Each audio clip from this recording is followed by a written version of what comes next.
பருவமழை முன்னெச்சரிக்கை நடவடிக்கைகள் தொடர்பாக திமுக நிர்வாகிகளுடன் துணை முதலமைச்சர் உதயநிதி ஸ்டாலின் ஆலோசனை மேற்கொள்ளவுள்ளதாக தகவல் வெளியாகியிருக்கிறது.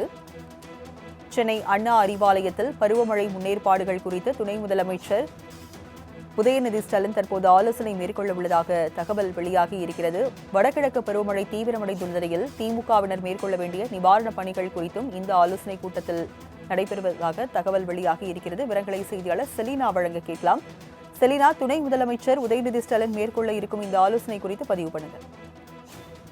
தமிழகத்தில் வடகிழக்கு பருவமழை தீவிரமடைந்து வரக்கூடிய நிலையில் பல்வேறு மாவட்டங்களில் தொடர்ச்சியாக கனமழை என்பது பதிவாகி வருகிறது.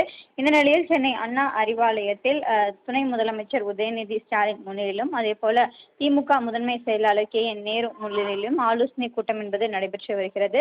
வடகிழக்கு பருவமழை முன்னெச்சரிக்கை நடவடிக்கைகள் மற்றும் நிவாரணப் பணிகள் வழிகாட்டு நெறிமுறைகள் வழங்கிட இந்த ஆலோசனை கூட்டம் என்பது நடைபெற்று வருகிறது.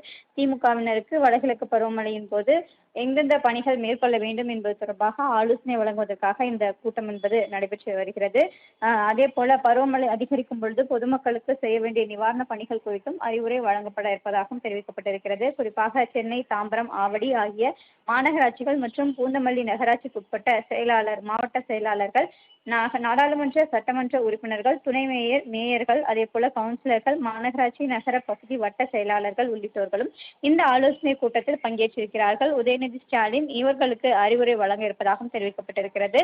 வடகிழக்கு பருவமழையின் பொழுது இந்த மாவட்டங்கள் தான் அதிகப்படியான பாதிப்புகள் ஏற்படும். அந்த பாதிப்புகள் ஏற்படும் பொழுது பொதுமக்களுக்கு நேரடியாக சென்றடைய வேண்டிய நிவாரண பணிகள், அதே போல அவர்கள் முகாம்களை தங்க வைக்கக்கூடியவர்களுக்கு அத்தியாவசிய தேவைகள் உள்ளிட்டவைகளை எவ்வாறு வழங்க வேண்டும், அதே போல பாதிக்கப்பட்ட இடங்களுக்கு நேரடியாக சென்று அந்த பாதிப்புகளை எவ்வாறு சரி செய்ய வேண்டும் உள்ளிட்டவை தொடர்பாக ஆலோசனை வழங்கப்பட இருப்பதாகவும் தெரிவிக்கப்பட்டிருக்கிறது.